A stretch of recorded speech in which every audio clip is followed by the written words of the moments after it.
அனைவருக்கும் வணக்கம். உடையது விளம்பேல் அப்படின்னு அவையார் சொல்லியிருக்காரு. என்ன அர்த்தம் அப்படின்னாக்க, தன்னிடம் இருக்கிற ரகசியங்களை வெளியில் சொல்லாத,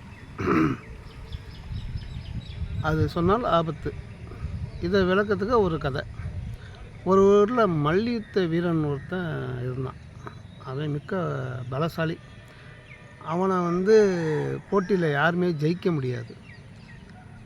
எப்படி டெக்னிக்கில் அவனை மடக்க பார்த்தாலும் அழகாக ஜெயிச்சிடுவான்.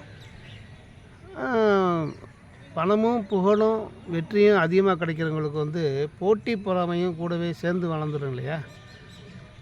அதனால் எதிரி படையினர் ஒரு சூழ்ச்சி பண்ணி எப்படியாவது இவனுடைய திறமைக்கான ரகசியத்தை கண்டுபிடிக்கணும், அதை கண்டுபிடிச்சி இவனை அழிக்கணும், இவனுக்குன்னு ஒரு வீக்னஸ் இருக்கும், அதை கண்டுபிடிக்கணும் அப்படின்னு சொல்லி ஒரு அழகான இளம் பெண்ணை அவனோட சேர்ந்து பழக விடுவாங்க.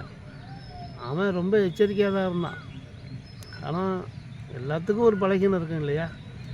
இப்போ ரொம்ப அழகாக இருக்காளே, நமக்கு ஏற்றவளாக இருக்காளே அப்படின்ட்டு அவளோட பழக ஆரம்பிப்பான்.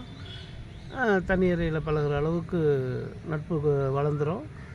அந்த சமயத்தில் அந்த பொண்ணு சுதாரிப்பா, உங்கள் வெற்றிக்கு காரணம் என்ன அப்படின்னு பேச்சுவாக்கில் கொடுத்து அவளை பாராட்டுற மாதிரி பாராட்டி ஒரு உண்மையை கண்டுபிடிச்சிடுவா. என்ன அப்படின்னாக்க, அவனோட தலைமுடி தான் அவனுக்கு ப்ளஸ்.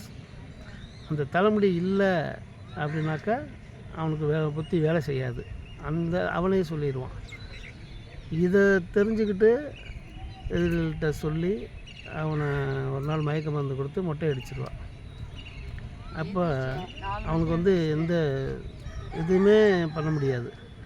அவனை நாடு கடத்தி ஒரு கட்டடத்தில் அடைச்சி 2 கைகளில் 2 கயிறையும் கட்டி போட்டுருவாங்க.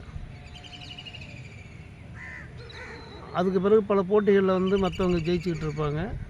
இந்த இடைப்பட்ட நாட்களில் என்ன ஆகிடும் அப்படின்னாக்க, இயற்கை அவங்களுக்கு எதிராக ஒரு சதியை பண்ணும். என்ன அப்படின்னாக்க, இவன் கொஞ்ச நாள் தனியாக இருந்தான் இல்லையா, கட்டி போடப்பட்டிருந்தான் இல்லையா, அவனுக்கு தலையில் முடி முளைச்சிடும். முடி முளைச்சோன்னா இப்போ இயற்கையான பலம் வந்துடுச்சு. உடனே என்னடா நடந்ததை யூகம் பண்ணி டக்குன்னு தன்னுடைய பலத்தெல்லாம் உபயோகித்து அந்த பில்டிங்கே இடித்து ஒரு மாதிரி தப்பிச்சு காயங்களோடு வெளியே மறைமுகமாக சிகிச்சையில் எடுத்து ஆரோக்கியமாகி திரும்ப போட்டிக்கு போய் நிற்பான். அதாவது திறமையை யாராலும் ஒன்றும் பண்ண முடியாது. நம்ம வாயால் கெடுத்துக்காமல் இருந்தால் சரிதான். நன்றி, வணக்கம்.